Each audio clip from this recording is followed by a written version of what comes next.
안 친한 사람들의 영화로 친해지기 안친 영친 6화 지금 시작합니다.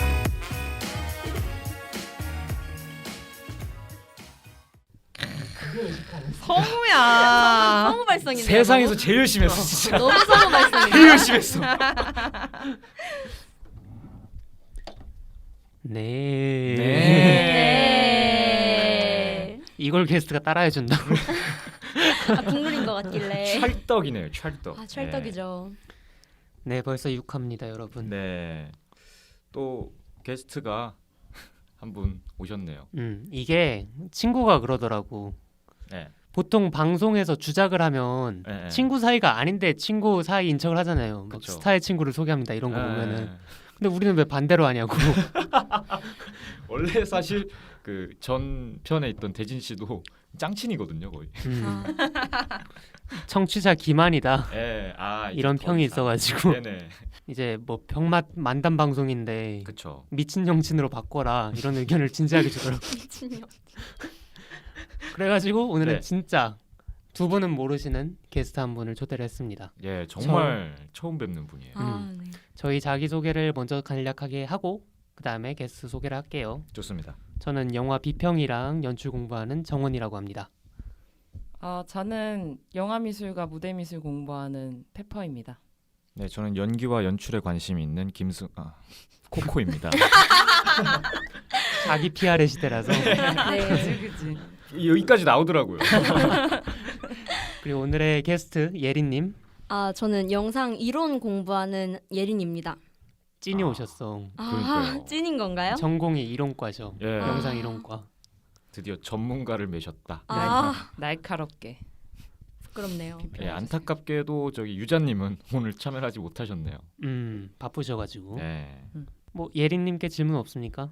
음, 영상 이론과에선 뭐 어떤 걸 배우나요? 영상 이론을 배웁니다. 예를 들어 근데 약간 좀 얕고 넓게 배우는 것 같아요. 뭐 철학이라든지 문학도 간단히 짚고 넘어가고, 뭐 철학, 문학, 뭐 문화 이론 쪽도 많이 배우고 그런 식으로 영화를 비평하는데 필요한 그런 여러 가지 사회 문화적 텍스트들을 읽고 그런 얕고 넓게 배우지만 쉽지는 않은 그런 것을 배웁니다. 넓고 얕지만 쉽지는 않은. 지대 엄청난- 넓이하시 생각이 나는. 그죠.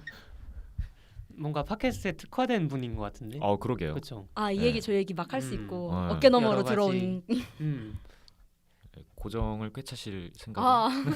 그런 제가 야망을 나갈- 가지고 아니야. 그런 세대 교체하러 온 게 아닌데. 세대 교체라뇨. 지금 다른 세대로 오시는 거예요? 상상합니다. 네? 무슨 말이야. 무슨 말이야. 안 친한 사람들의 미친 영친. 예, 미친. 저는 여기서 입을 다물겠습니다. 영화로 친해지기가 아니라 영화로 연 끊기 프로젝트가 될 수도 있어요. 맞아요. 갖다 싸워버릴 수 있기 때문에. 네.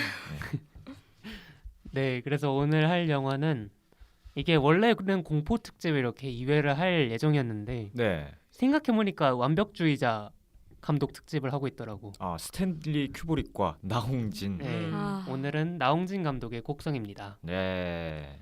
네, 곡성편을 오늘 곡성을 리뷰를 할 건데 오늘은 조금 다른 식으로 진행을 할 것 같아요. 어떤 식으로죠? 이게 워낙 4년 전에 나온 영화죠. 그쵸. 그래서 어떤 상징 찾기나 서사 비평을 한다기보다는 조금 곡성의 위치, 곡성이라는 영화가 한국 영화에서 어떤 위치를 점유하게 되었고 네. 그것이 어떻게 가능하였는가. 그래서 where과 how에 대해서 얘기를 해볼 겁니다. 이소배네요. 그렇게 인트로만 준비를 했습니다. 그렇군요. 아니 근데 왜냐면 이 영화는 되게 애초에 숨은 그림이 많이 들어있는 영화고 그쵸. 또 숨은 그림 찾기가 너무 많이 오랜 기간 동안 됐기 때문에 네. 저희가 뭘 더 해석을 한다거나 그런 건 좀 불필요하다고 느껴서 이제 팟캐스트의 가장 큰 장점인 네. 대화로 예. 영화에 대해서 얘기를 해보겠습니다. 좋습니다. 그래가지고 아마 뇌피셜이 되게 많을 거예요.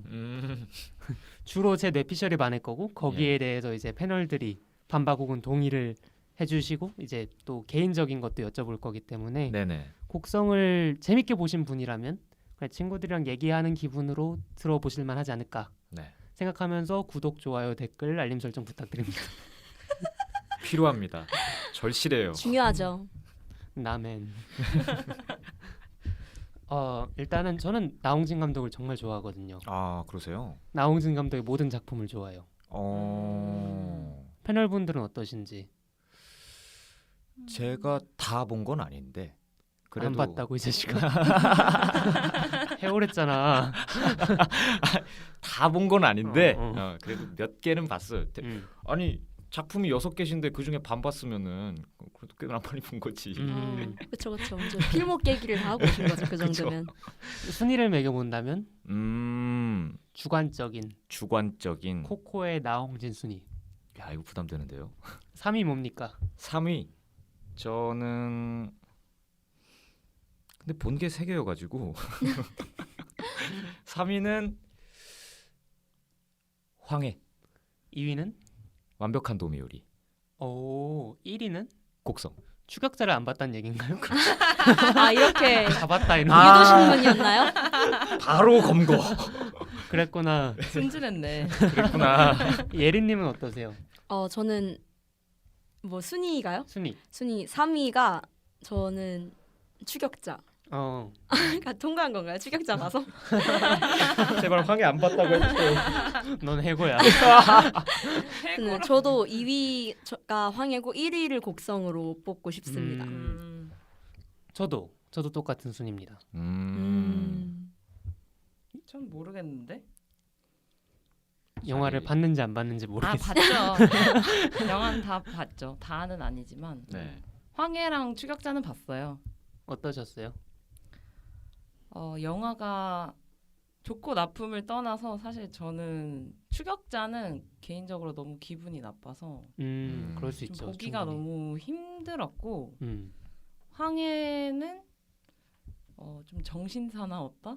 근데 뭔 말인지 알겠다. 정신 사나웠다. 정확하네요. 네. 그런 평이 많더라고요. 편집을 잘못한 거 아니냐는 말 나올 정도로 이게 뭐 하는 얘기인지 모르겠다고.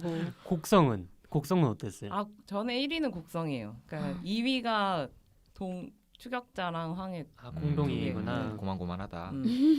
그러니까 곡성이 제일 좋은 이유는 제가 느낄 때는 템포가 적당했고 그리고 일단 저는 그런 요소적인 거, 가져온 아이템적인 요소를 좀 더 따지는 경향이 있잖아요. 저는 그런 샤머니즘적인 성향을 되게 좋아하기 때문에 일단 그런 거는 플러스가 들어간 상태로 보아서 그래서 1위입니다. 그렇군요. 그러면 추격자랑 황해는 템포가 좀 빨랐나요? 본인한테는? 황해는 많이 빨랐다고 사실 좀 느꼈고 약간 소화할 틈이 없는 느낌이었어요. 그러니까 계속 피가 낭자해가지고 제가 느낄 때는 추격자는 그 영화에 맞는 템포라고 생각했는데 그냥 너무 스트레스 받아서 쉬고 싶다. 그래서 약간 이런 생각이 들더라고요. 보면 다 진이 빠지죠, 새 작품 다. 그렇죠. 새 작품 좀 더 나홍진의 세계에 대해서 얘기를 해보면 좋을 것 같은데 먼저 네. 감독 소개를 듣고 넘어올까요? 네, 제가 저 코코가 영화 소개를 준비했습니다. 이름은 나홍진, 한예종 출신이시고 단편 감독으로 주목을 받다가 장편으로 데뷔한 케이스입니다. 그중 완벽한 도미요리는 유튜브에서도 확인이 가능하니까 나홍진의 똘끼를 보고 싶으시다면 추천드립니다. 장편 필모로는 추격자, 황해, 곡성이 있습니다. 쭉쭉 뻗는 액션 스릴러 맛집이라는 인식이 강했는데 최근작인 곡성에서는 비교적 꼬인 호러를 보여줬다는 점에서 이 감독이 새로운 시도를 하고 있다는 것을 저희가 알 수가 있죠. 네, 여기까지입니다. 쭉쭉 뻗은이라는 표현을 쓰셨는데 네네. 그게 쭉쭉 뻗었다는 착각을 일으킬 만큼 되게 잘 꼬은 플롯이라는 생각을 저는 했었어요. 사실. 그렇군요. 왜냐면 나홍진 감독 얘기를 하다 보니까 작품 얘기 더 해볼게요. 네. 추격자 같은 경우에도 원래 내가 이러면 널 너무 먹이는 거 같나? 아니야 괜찮아. 아니, 매겨도 상관없어. 추격자 같은 경우에도 매길 준비가 돼 있어요. 지금. 표정이 너너무 신났었어. 네, 지금. 나 상을 지금 가득 너무 차려왔어요 지금. 추격자 같은 경우에도 예. 제목이 추격자고 네. 아. 영화가 또 형사 전직이잖아요. 전직 형사잖아요. 네네. 그러면 얘를 경찰의 도움 없이 어떻게 잡을까? 이게 주가 될 것 같은데 네. 얘를 초중반에 그냥 잡아버리잖아요. 경찰서 넘기고. 그게 원래 사실 어떤 하이 컨셉 영화였다면 그게 그냥 그런 하나의 영화가 됐을 텐데 네. 잡아버리고 나서 영화가 중반에서 또 다시 시작한단 말이에요. 좀 그런 의미에서 어떤 장르적인 관습을 가지고 가되 박자를 좀 달리 타는 느낌이 저한테는 좀 있었거든요. 네네. 황해 같은 경우에도 예, 말씀 살인 주세요. 청부 살인 청부업을 부탁하는 얘기인 줄 알았는데 또 주인공이 잡는 것도 아니죠. 구남이 잡는 것도 아니고 다른 사람 잡은 다음에 일이 엄청 꼬여가지고 계속 쫓기는 신세가 된단 말이에요. 아, 네. 좀 그런 면에서 되게 이 사람은 박자도 이상하게 타고 핸들도 이상하게 꺾는다 그런 생각을 전 되게 많이 했었고 그럼에도 불구하고 쭉쭉 뻗는다고 얘기를 할 수 있는 게 일단 몰입감 자체가 엄청나죠. 그렇죠. 그리고 장르적 쾌감을 되게 중요시하게 생각하는 것 같아요. 그렇죠. 그러다 보니까 네. 본 적 없는 플롯인데도 시원시원하네. 음. 고속도로를 달리는 것 같은 거죠. 커브를 분명히 하고 있는데. 그렇죠. 그렇죠. 그래가지고 레이서다. 네. 타고난 레이서다. 찍고 봉합을 잘 해주셨네요. 나홍진 감독님이 원래는 광고업계에서 일을 하셨다 그러더라고요. 네, 맞아요. 대학에서 전공한 거는 공예학이었고 음. 이제 대학원을 한예종에 30대 때 오셔가지고 영화를 늦게 시작하신 편인데 네. 또 원래는 애니메이션에도 관심이 있으셨다고 하고 그리고 우리 나홍진 감독님 네. 저희 감독님께서는 저희 감독님 아 지겨워. 한국 장편 그러니까 한국에서 입봉한 감독 중에 유일하게 네. 만 연출하신 작품 3개가 모두 칸에 초청된 분이십니다. 이건 의미 있네요. 네 의미 있는 정도가 아니죠. 탁월합네요. 네. 훌륭하다. 그리고 또 저희 감독님의 감독님 예, 좋아하는 감독님들 네. 또 일본의 거장인 기타노 다케시 감독 그리고 뉴 아메리칸 시네마를 주름 잡으셨던 윌리엄 프리드킨 누군지 아세요? 아니요. 아니요. 엑소시스트 만드셨던 야야야 야야야. 이. 그리고 나무위키에 따르면 네. 빠른 커팅, 좋은 편집 템포, 리듬감 이런 감각으로 굉장히 유명하신 분이라고 합니다. 근데 편집을 되게 이상하게 하신다고 들었어요.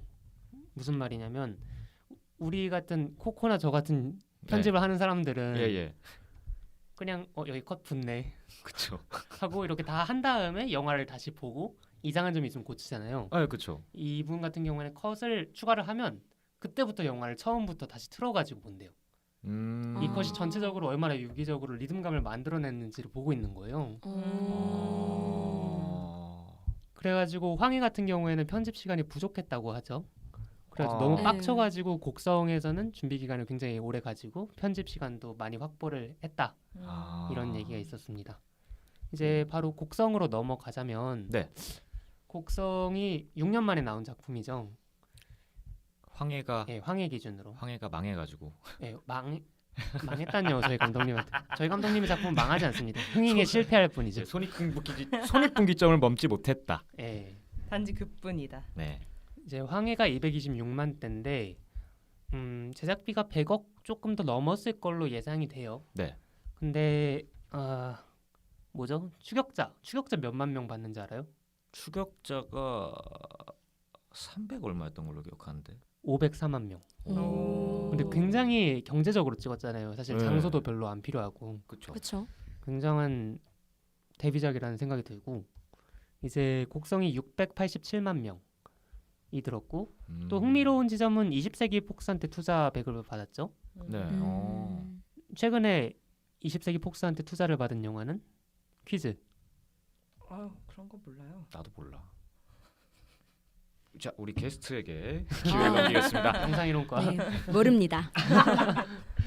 없습니다. 20세기 폭스 투자를 받는 아. 충무로 영화. 아주 영악한 사람이었군요. 나홍진 좋아합니다. 그 곡성을 보러 갔을 때 딱 들어가서 20세기 폭스가 이렇게 뜨잖아요. 네. 근데 굉장히 영화관 잘못 들어왔나 맞아요. 놀랐던 맞아요. 기억이 나요. 네. 아니 이게 여기서? 그쵸. 이게 20세기 폭스가 인수가 됐죠 디즈니한테. 네네. 네. 그래가지고 20세기 폭스 코리아도 없고 20세기 폭스도 없는데 네. 예전에 영화를 좀 충무로에 들어온 지는 좀 됐었어요. 2013년에 러닝맨으로 처음 투자를 했었고 그러고 이제 이렇게 6작품을 투자를 했었는데 네. 손익분기점을 넘은 작품이 이 곡성 하나입니다. 아. 굉장한 똥손들인 거죠. 영화 보는 눈이 없다. 그리고 이 해가 또 상징적인 건 뭐냐면 워너브라더스가 처음 한국에 투자를 한 해예요. 그때 영화가 뭐였냐면 밀정 잘 됐죠. 네. 굉장히 잘 됐죠. 워너브라더스는 현재도 투자를 하고 있는데 막 잘 되는 느낌은 아닙니다. 뭐 곡성도 제작비 100억 정도, 반도가 180억 들었나요? 100억 후반대 들었더라고요. 아 그래요? 아닌가? 아니 혼동하나? 얼마 들었지? 엄복동이 150억 원이잖아요. 네. 왜 150억. 자꾸 기준이 엄복동이에요? 엄복동은 엄복동은 기준이에요. 기준이에요. UBD 몰라요? 네, 도량형이죠. 도량형. UBD. 센티미터 이런 것처럼. 그렇죠, 그렇죠. 네, 도량형. 오케이. 네. 그래가지고 사실 황해가 6년 만에 나오다 보니까 루머가 되게 많았대요. 나홍진 감독이 미국에서 다음 작품을 준비한다더라 이런 얘기도 있었고 아, 네. 또 이미 어떤 프랜차이즈의 후속작을 맡았다더라. 근데 그게 테이큰 3일 오. 것 같다라는 추측들도 있었고 네. 근데 결과적으로는 20세기 폭스에 투자를 받긴 했죠. 근데 이렇게 곡성이라는 놀라운 한국의 오컬트 호러 내지 미스터리 스릴러 그리고 민속 호러인 장르 작품이 나왔습니다. 네. 뭐 제가 좀 말을 많이 하고 있긴 한데 이 영화의 우리 나홍진 감독님의 대단한 점을 꼽으라면 네. 이런 장르적 특성을 잘 살리면서 못 본 것들을 내보이는 그런 능력이라고 생각을 하는데 그냥 장르적으로만 생각을 해보자는 거죠. 오컬트 호러와 민속 호러로. 네. 이제 코코 씨 같은 경우에는 저랑 미드소머 녹음을 했었으니까 그렇죠. 민속 호러의 특징을 정확히 알고 있지 않습니까? 뭐 폐쇄된 공간. 맞아요. 폐쇄된 공동체. 예, 폐쇄된 공동체 그리고 뭐 이상한 사람들. 그리고 주요 플롯 극적 질문이 탈출에 관한 것이 된다. 네네. 그렇다면 곡성에서 주인공은 무엇으로부터 탈출하고 있나요? 어디에서 탈출하고 있죠? 어디로부터요? 장소성은 곡성이잖아. 그쵸. 나와바리란 말이야. 그쵸, 곽도원 그쵸. 씨의. 근데 탈출의 플롯이다? 탈출의 플롯이다? 탈출의 플롯이 아니기도 하죠. 왜냐하면 거길 언제든지 나갈 수 있는 곳이잖아요. 그쵸. 곡성을. 그럼 뭘로부터 도망치나? 왜 나한테만 물어보지? 너무 부담스러워. 미안합니다. 미드소마 탓이에요. 그때 코코가 많이 안 도와줬거든. 그때 제가 제일 나태했을 때여가지고. 거의 눕방했죠 저희. 이 플롯이 다르죠. 미드소마랑은 많이. 미드소마 같은 경우엔 이미 있는 그 홀가 공동체에 네. 그 인류학 공부하는 대학원생들이 들어간 것이라면 오히려 곡성은 잘 있는 곡성 공동체에 외지인이 들어옴으로써 벌어지는 일이기 때문에 네. 되게 다른 것 같아요. 맞아요. 그러니까 이게 폐쇄된 공동체인 건 맞는데 동시에 약간 저는 공성전 같은 느낌이 들더라고요. 공성전이 성을 두고 이렇게 싸우잖아요. 네. 근데 주인공은 지키는 입장이고 그쵸. 이제 효진 양? 딸 이름이 뭐지? 효진이 맞아요. 효진이? 예. 효진이가 말한 거를 말 맞다나 누가 자꾸 들어올라 그런다. 이런 얘기를 생각해 봤을 때 이것은 무언가를 지키는 얘기인가 동시에 저는 또 종구가 저는 무지로부터 탈출하려고 하는 이야기처럼 보여요.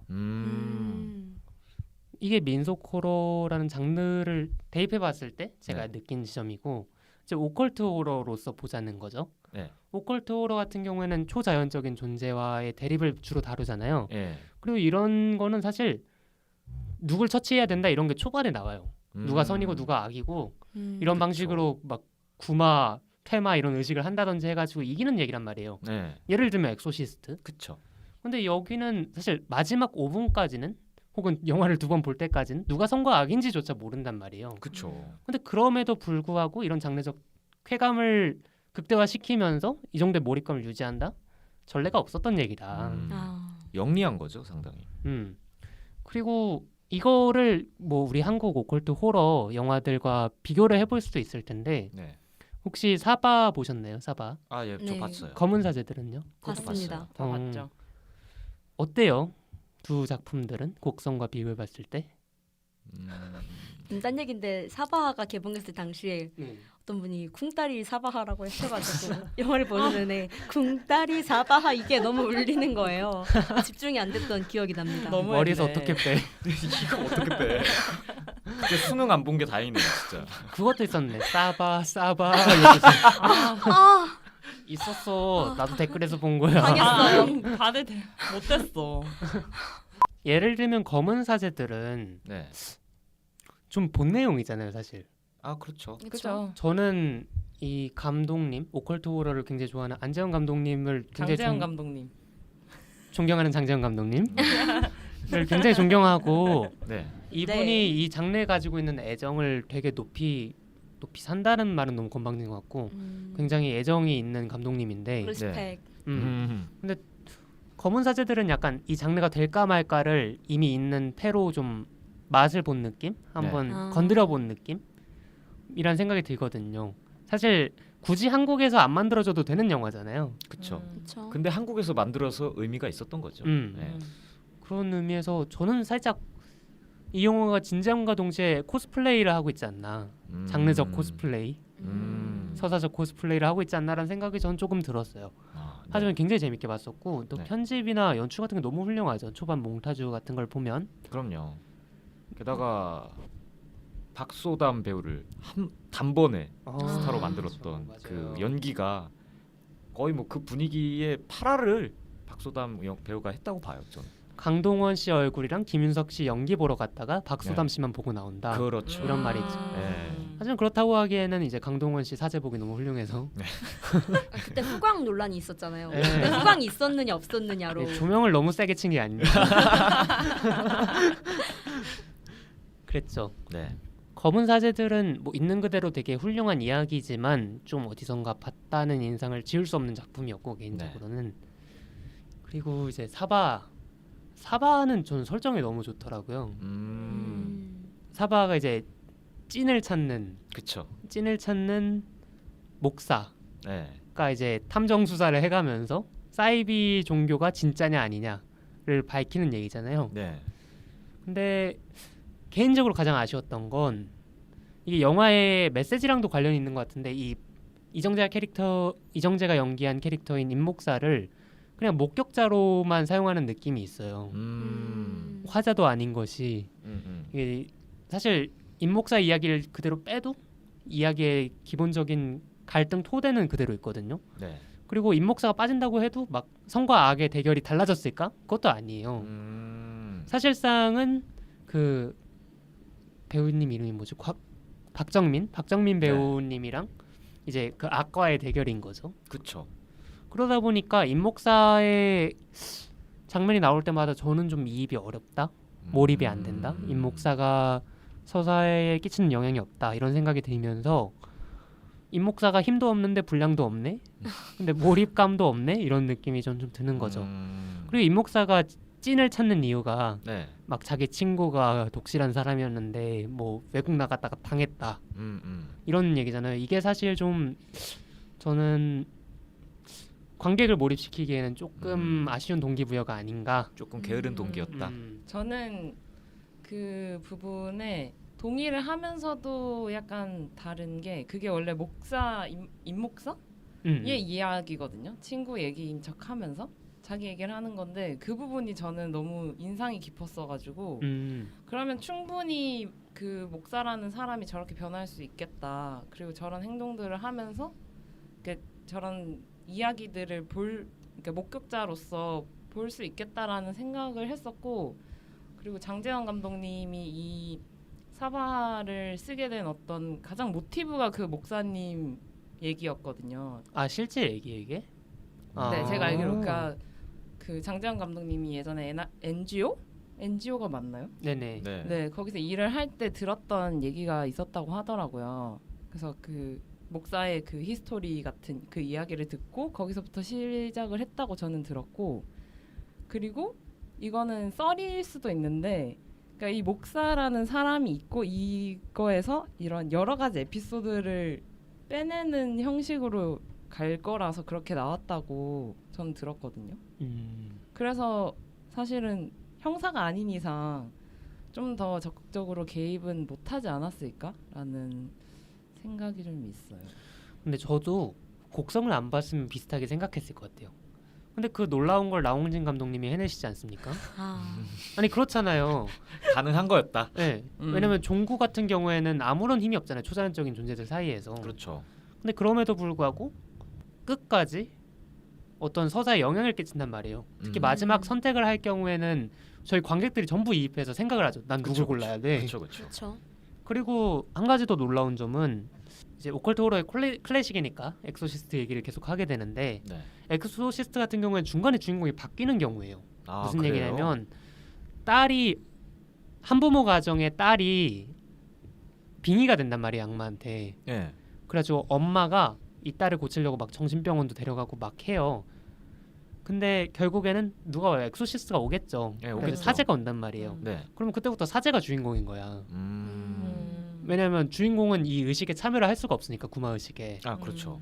그리고 결국엔 마지막에 이제 어찌저찌 되겠죠. 네. 엔딩은 말하지 않을 건데 네. 그런 식으로 주인공이 바뀌는 경우가 있단 말이에요. 파워 밸런스를 맞추는 거죠, 어찌 보면. 그렇죠. 그런데 여기는 이 황정민 씨가 연기한 일광 캐릭터가 나온 이후에도 곽도원 씨의 존재감이 항상 있고 네. 그거에 따라서 곽도원의 선택에 따라서 이야기가 바뀐다. 그리고 우리는 이미 곽도원 씨한테 몰입이 돼 있기 때문에 이 이야기에 집중하기 쉽죠. 끝까지. 그런 의미에서 저는 이 시나리오 자체가 정말 4년 썼다는 게 이해가 될 정도로 너무너무 놀라운 이야기고 본 적 없는 이야기라는 생각이 듭니다. 확실히 그렇네요. 그 그렇죠. 다른 엑소시스트 같은 플롯으로 갔을 거면은 일광의 해결 과정을 보여줬을 거고 그걸 안 보여줬으면 우리가 이상하다라는 생각을 했을 텐데 저희는 곡성을 보면서 한 번도 그렇게 이상하다고 생각을 안 했잖아요. 플롯이 좀 단단하네요.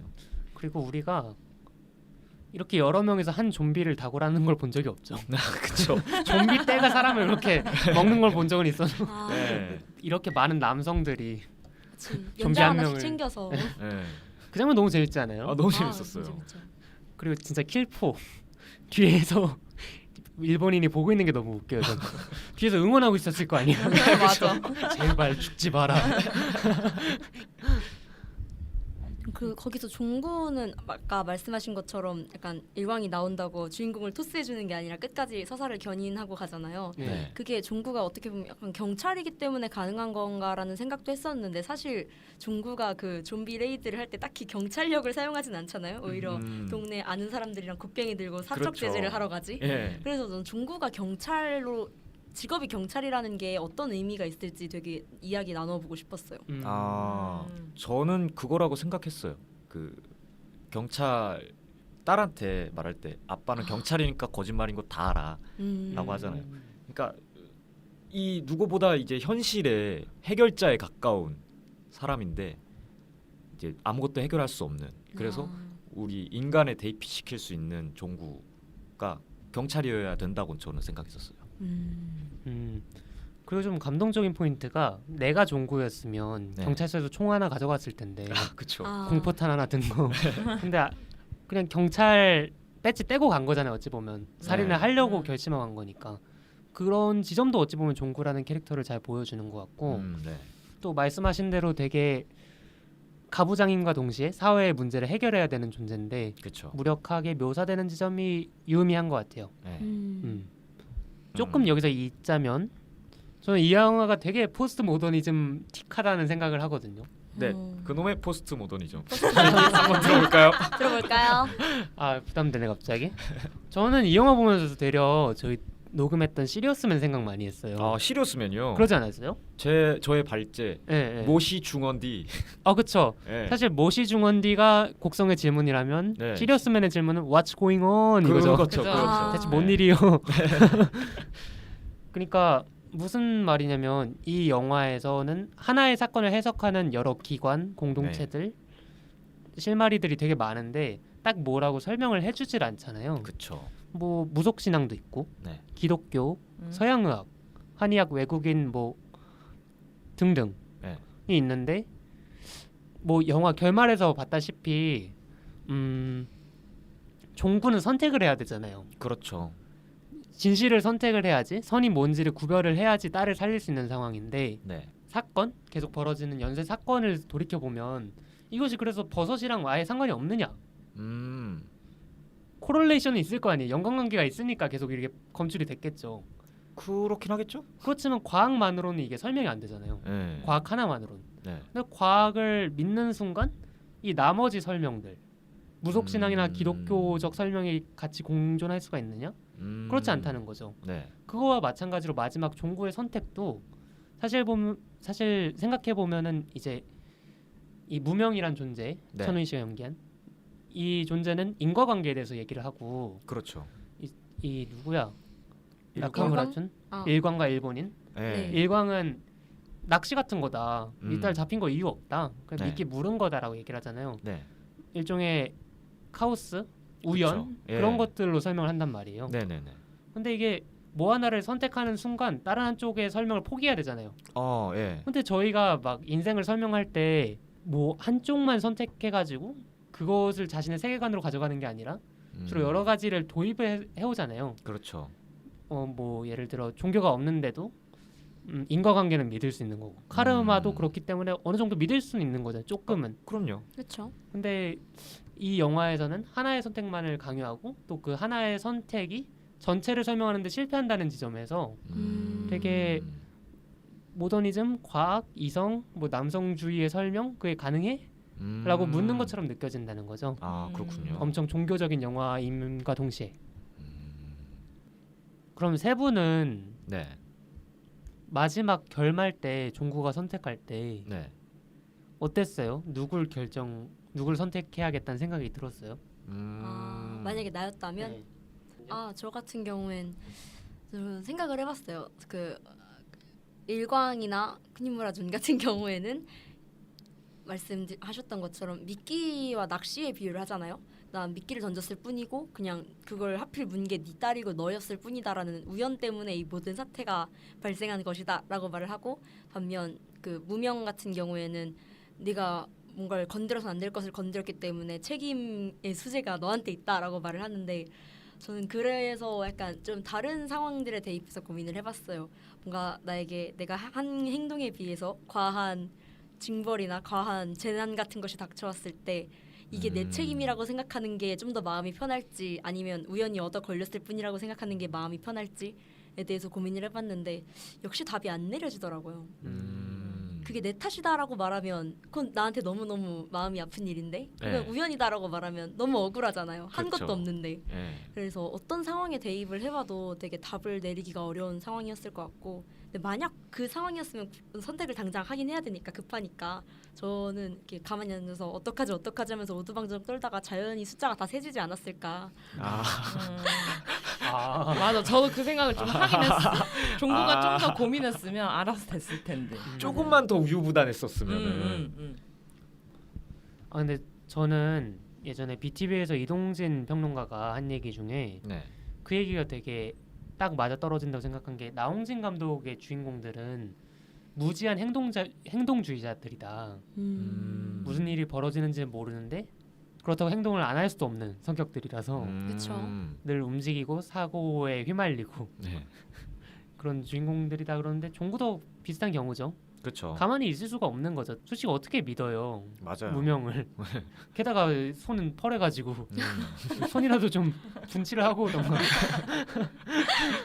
아니 딸을 핀이 저기 있는데 그거 어떻게 믿냐고요. 미리 해명을 하던가. 이건 그쵸. 떨어뜨린 거고 이걸 떨어뜨린 내가 거고 죽은 거고. 내 문방구에서 산 건데 이렇게 말할 수 있었는데. 그게 조금 일종의 나홍진 감독님의 작품 해설에 의하면 네. 무명은 무속신앙에서의 신을 대표를 하고 있는데, 네. 그게 좀 저는 이 영화의 약간 아쉬운 점인 것 같아요. 음. 무명이 가진 힘에 비해 인간을 너무 설득하려 하지 않는다는 거. 지금 그 상황이라면 관객의 대부분이 아마 무명을 선택하지 않지 않을까요? 그렇죠. 그쵸. 게다가 이게 무명이 어찌 보면 신이잖아요. 네. 근데 곡성에서의 신은 상당히 위치가 저희가 지금 생각하는 뭐 하나님 이런 것보다는 위치가 낮아 보이게 약간 친근해 보이게 나왔기 산신령 때문에 느낌으로. 예, 산신령 느낌으로 나왔기 때문에 아궁이 수호신 이런 느낌으로. 그렇죠. 음.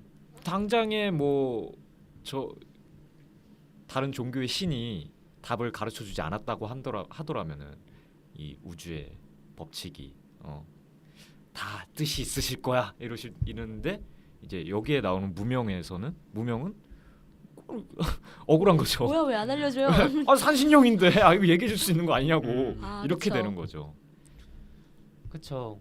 막 범우주적인 신이다 그러면은 예, 뭐 자유의지론 이런 거라도 갖다 댈 수 있잖아요. 그쵸. 신이 선과 악을 제거하는 것보다 인간의 음. 자유의지를 더 중요시 생각했다. 네, 이런 류의 설명들. 그쵸. 근데 무명은 그런 것도 아닌 것 같은데. 그렇죠. 막 도시락 싸들고 다니면서 말리고 그러진 않잖아요.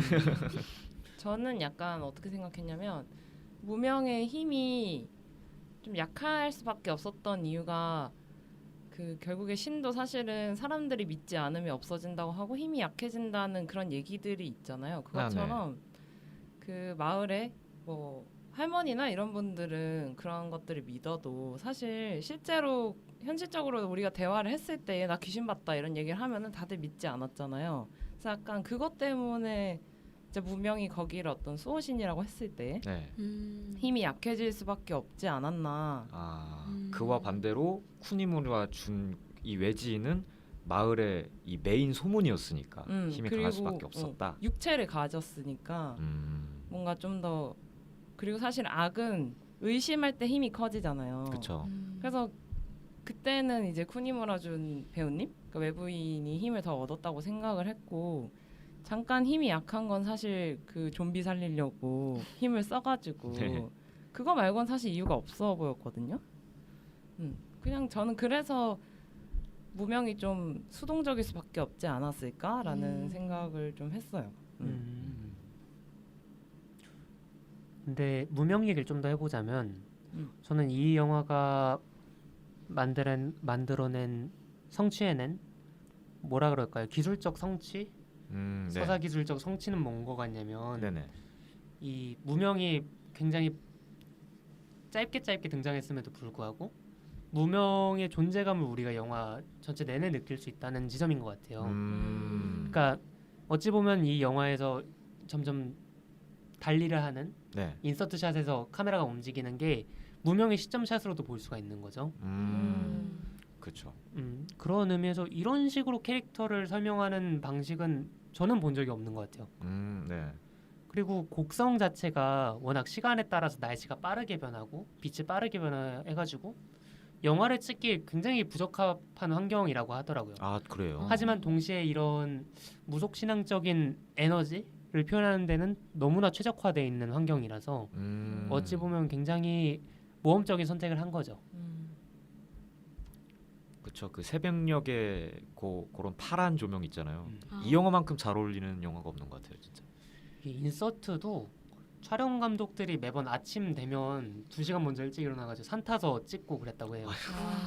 그러니까 촬영 전에 그냥 바로 찍은 게 아니라 찾으러 다니고 막. 그래서 영화 첫 장면 보면은 네. 그 샷이 다르거든요, 시간대가. 네. 누가 봐도 달라요. 근데 그 영화를 되게 잘 함축하는 느낌이라고 생각했었던 건지 네. 그렇게 시작을 하더라고요. 그렇죠. 아까 종교 얘기를 좀 했었는데 네. 이 영화를 반그리스도 영화라고 보시는 분들이 계시잖아요. 아 그렇죠. 패널 분들 생각은 어떠신지. 예린님 먼저. 저는 근데 종교 영화에 대해서 잘 몰라가지고 네. 근데 반그리스도 영화라는 게 꼭 그 그리스도라는 그 종교 카테고리에 한정짓지 않고 이게 약간 종교적 색채를 거부하는 영화인가 아닌가에 대한 판단만 하자면 저는 이게 그런 종교적 믿음 자체를 막 거부하고 조롱하는 영화는 아니라고 생각을 했어요. 왜죠? 사실 여기서는 계속 아까 말씀하셨던 것처럼 특별한 근거나 믿을 만한 증거를 제시하지 않으면서 계속 나를 믿어라라고 하잖아요. 그게 어떻게 보면 현혹이 될 수 있는 거고 인간에게 이것을 믿으라고 하는 그런 무조건적인 신앙을 바라는 것일 수도 있을 텐데 정리가 안 되는데 약간 그래서 네 사실 인간이 어떤 증거나 사료가 있을 때만 무언가를 믿을 수 있는 건 아니잖아요. 이 주인공 같은 경우에도 딸을 구하겠다는 일념 하에 자기의 판단이 옳은지 그른지에 대한 일말의 의심도 없이 곡괭이 들고 트럭 타고 막 나가고 그런 것처럼 굳이 꼭 신이나 어떤 거대한 그런 것들이 아니더라도 인간이 정말 맹목적일 만큼 무언가를 믿는다는 것 자체를 이 영화가 부정하고 있다고 생각하진 않았어요. 그렇군요. 난 몰라. 저도 뭐 아니라고 생각은 했거든요. 그러니까 어떤 신이라는 존재를 그 의심하는 인간들을 보여주기 위한 그냥 도구로서 전 사용했다고 생각을 했어요. 이 영화에서. 기독교적 맥락들이. 그러니까 그런 모든 종교적 맥락들이 그게 좋아서 이 영화를 보긴 했으나 이 감독님이 그러니까 사실 인간이라는 것 자체가 의심하는 생물체잖아요. 계속해서 의심하고 그러니까 그거를 다루는 데에서 그 내용을 전달하는 데서 가장 이제 적합한 도구로 사용한 게 이제 신의 존재라고 생각을 한 거였거든요. 그래서 이거 자체가 종교가 어떻다라는 얘기를 하고 있다고 저는 사실 느끼지 못했어요. 저는 그 부분도 좀 신기했던 게 그 주인공 이름이 뭐였죠? 종구 같은 경우에는 그 천우이랑 이렇게 들어갈 건지 말 건지로 씨름하고 있는 동안 그 외지인을 찾아가는 건 그 사제인가요? 약간 네. 견습 사제 같은 그런 분이잖아요. 양희삼 씨. 네, 네. 그래서 그 외지인의 진실에 다가가는 사람은 그 기독교, 천주교 그쪽의 사람이란 말이에요. 그래서 이 점이 왜 이렇게 선택을 했을까? 여기 이 진실에 다가가는 사람을 왜 그 종교인으로 설정했을까라는 의문도 좀 들었어요. 근데 진짜 사실 양희삼 씨와 그 쿠니무라 준의 만남은 불필요하잖아요. 서사적으로 봤을 때. 그쵸. 일단 떡밥 회수를 해야 되니까 쿠니무라 준의 정체를 밝혀야 되긴 하는데 네. 그게 굳이 양희삼일 필요는 없었단 말이에요. 그렇죠. 저의 생각을 말해도 되겠습니까? 아, 너무 좋습니다. 네.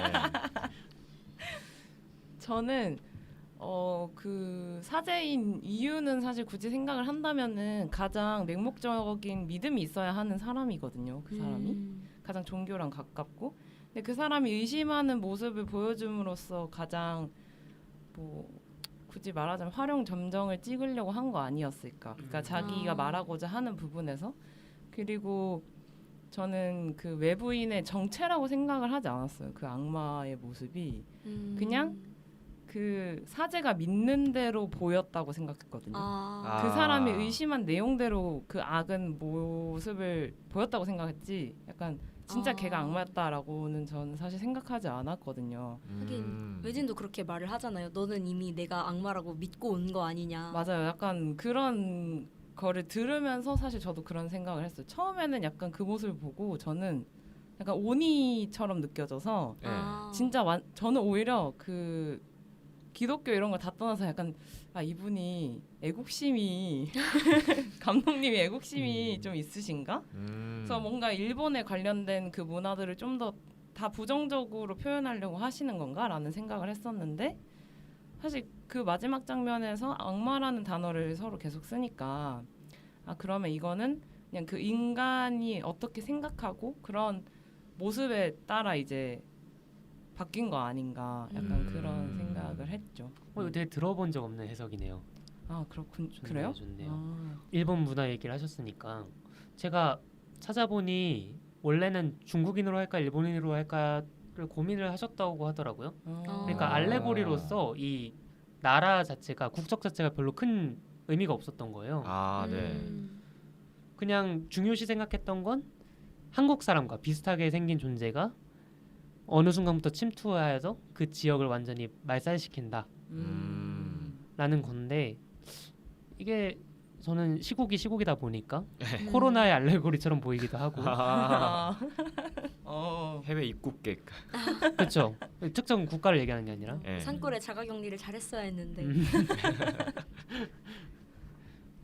근데 되게 흥미로웠던 건 나홍진 감독님이 따로 막 알레고리에 대해서 그렇게도 해석을 하는군요 정도로 받아들이지 어떤 특수한 상황이나 사회적인 무언가를 염두에 두고 쓰신 건 아닌 것처럼 말씀을 하시더라고요. 인터뷰에 따르면. 그렇군요. 그 아까도 잠시 얘기를 했지만 무명이 인과관계를 중요시하는 인물이라면 일광은 카오스, 네, 우연을 좀 더 중요시하는 인물이죠. 그렇죠. 이동진 평론가님의 단어를 빌리자면 코스모스와 카오스로 네.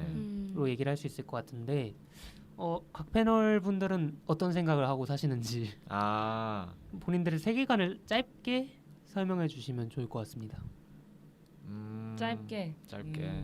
저는 세계는 그 코스모스와 카오스가 그냥 공존한다 이렇게 생각을 하죠. 뭐 하나에 치우쳐지는 상황들은 계속 생기는데 그렇죠.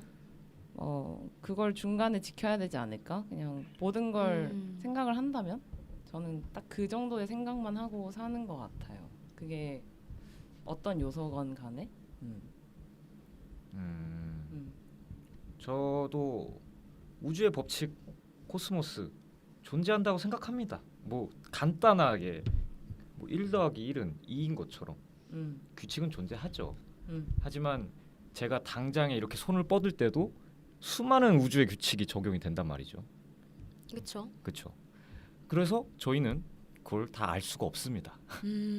다 알 수가 없기 때문에 결국에는 알지도 못할 거 우연이라고 생각하는 게 잠시만 정리하자면 코스모스가 있긴 할 건데 예. 모르겠으니까 카오스인 척을 하자는 건가요?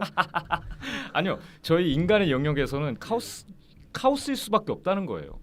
그렇죠. 네. 그 카오스로 느낄 수밖에 없다. 그렇죠. 알 그래서 수 없어. 내가 인생관을 살아갈 때 내 세계관을 할 때 볼 때 그래 카오스인 척 그것도 맞는 말인 것 같아요. 카오스인 척하고 살아야지. 예, 이것도 맞는 말인 것 같아요. 그래서 어차피 그렇게 뭐- 사시는군요. 네. 그런 것 같아요. 어차피 모르는데 어차피 피. 뭐 아니면 도 아니야. 즉흥이다. 네, 그러니까 뭐 한 가지 더 비유를 덧붙이자면은 이제 포커 같은 거 할 때도 이제 외우려면 다 외울 수 있죠. 뭐가 더 빠지고 그렇죠. 1부터 52까지 뭐 그 장이 이게 빠졌으니까 이렇게 돼야지 할 수 있는데 저희 포커 어떻게 해요? 그냥 투페어네. 뭐 됐네. 뭐 이거 블랙잭 하면은 뭐 내가 이길 것 같네. 뭐 이거잖아요. 그렇죠, 그렇죠. 그렇죠. 그렇게 살자고요. 그러니까 이기는 것보다는 조금 느슨하게 즐기면서 포커를 하는 게 더 네. 좋은 삶이다라고 생각을 하시는 거죠. 제 생각이 정확한 생각입니다. 근데 되게 좋은 비유다. 딱 이해됐어요. 그렇죠. 네. 포커 비유를 굳이 넣길 잘했네요.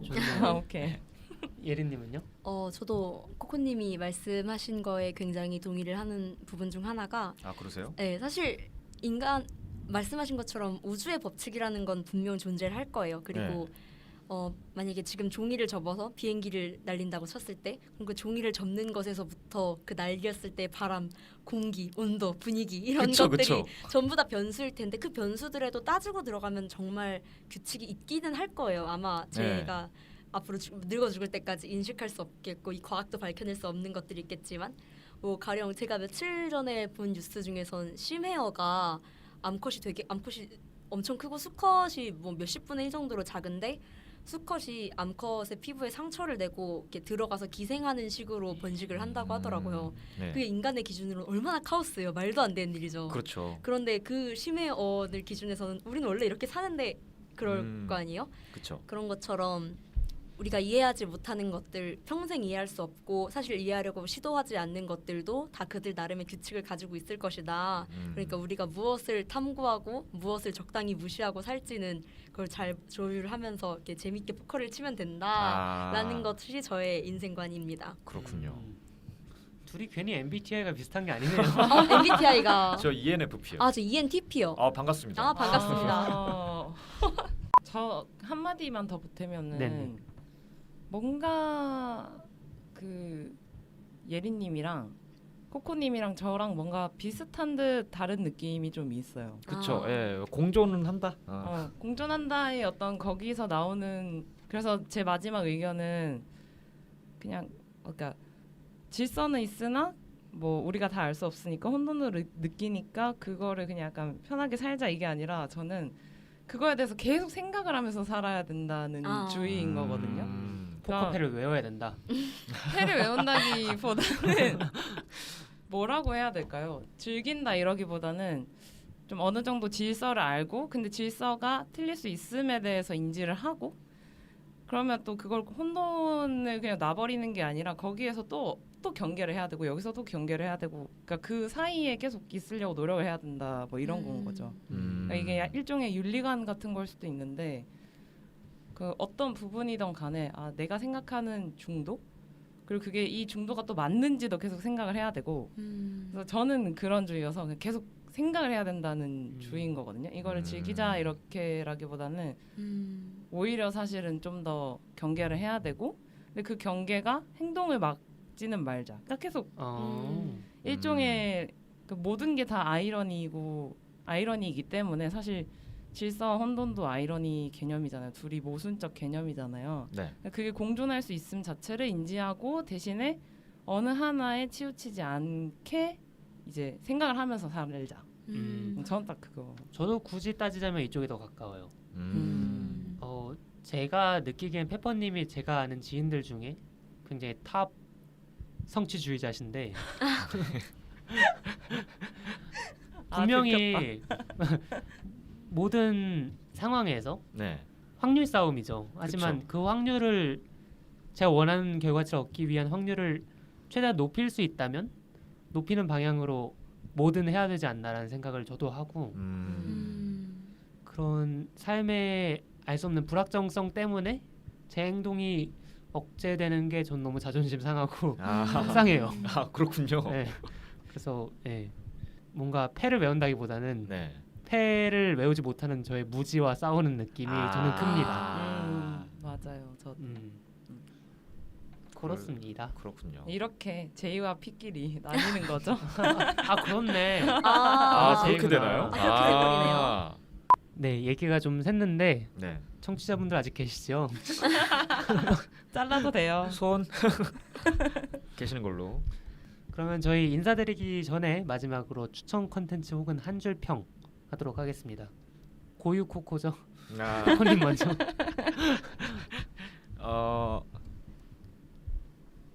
저의 한 줄 평. 제가 사실 뭐 딴 얘기긴 하지만 요 대본에 있던 제 감상 비평 그거를 좀 읽겠습니다. 한 줄이에요? 한 줄이죠. 오케이. 네. 100줄인 이렇게 하면 한 줄이 될 수도 있어. 팔만 대장경처럼 읽으면 그게 가능은 해. 코코가 2명 있는 것 같아. 오늘 너무 좋아요. 그렇죠. 오늘 약간 기가 살아. 참네. 제 한 줄 평. 네. 이 썩은 물들을 결국엔 속였다가 제 한 줄 평입니다. 썩은 물들은 누구예요? 저희 관객들이죠. 고이다 못해 썩었다. 네, 고이다 못해. 저는 이게 찬사죠. 당연히 칭찬인데. 참신함을 그쵸. 우리에게 주었다. 예. 왜냐면 저희가 이미 닳고 다른 사람들이거든요, 사실. 그렇죠. 이 매너리즘을 깨고. 예.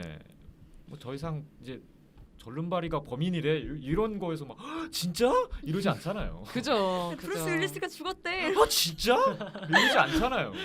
근데 저희한테 새로운 좀 충격을 주었다. 네, 좀.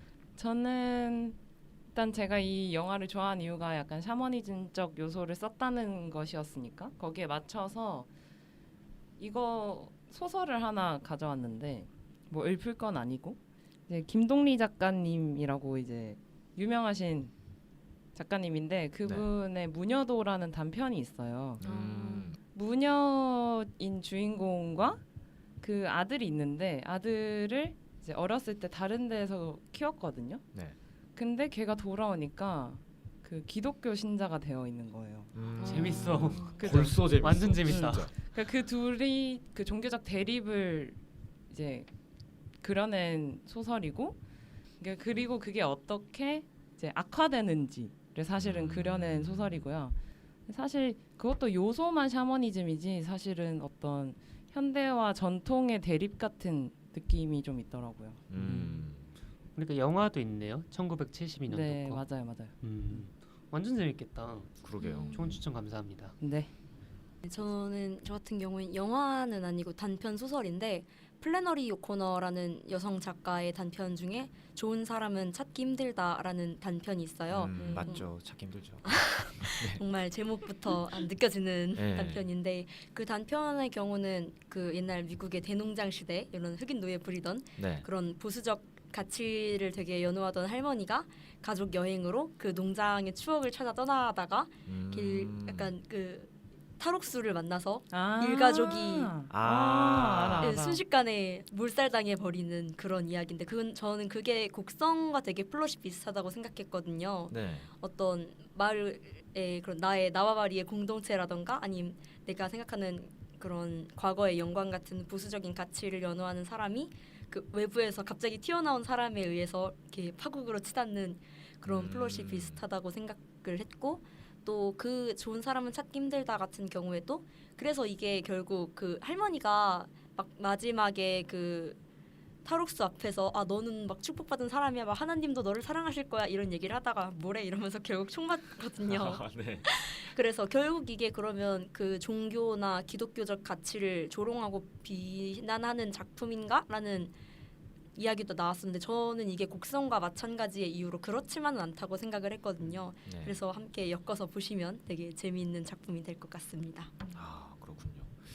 이제 정원님은 한 줄이에요. 추천이에요? 저도 추천입니다. 아 짧게 할게요. 네, 말씀하세요. 저는 계속 얘기했던 엑소시스트. 아, 저는 이걸 준비하면서 처음 봤는데 네. 진짜 괜히 클래식이 아니더라고요. 어, 나홍진 감독님이 굉장히 좋아하는 감독이기도 하고 네. 이 영화도 그 가진 그 기이한 에너지가 너무 좋아요. 이 영화의 첫 장면부터 좀 깡따구를 느낄 수 있는데 네. 영화가 이집트에서 시작하거든요. 아 진짜요? 유물학자, 고고학자가 이렇게 유물을 캐다가 고대 악의 존재를 발견하는 거예요. 근데 이게 사실 돈도 많이 들고 필요가 없어요. 이런 장면은. 그렇죠. 그렇죠. 뭐 적당히 처리해도 되죠. 그렇죠. 네. 적당히 뉴스 기사 이런 걸로. 대사나 내레이터, 뭐 뉴스 네. 기자 이런 걸로 하면 되는데 그렇죠. 이걸 굳이 제작비도 없는데 갔다는 거죠. 그래서 왜 갔냐 하고 네. 감독한테 물어본 인터뷰가 있는데 아 진짜 이집트 간 거였어요? 네. 오. 세트가 아니라. 오. 그랬더니 감독이 자기가 생각하는 건 영화의 분위기가 제일 중요하다.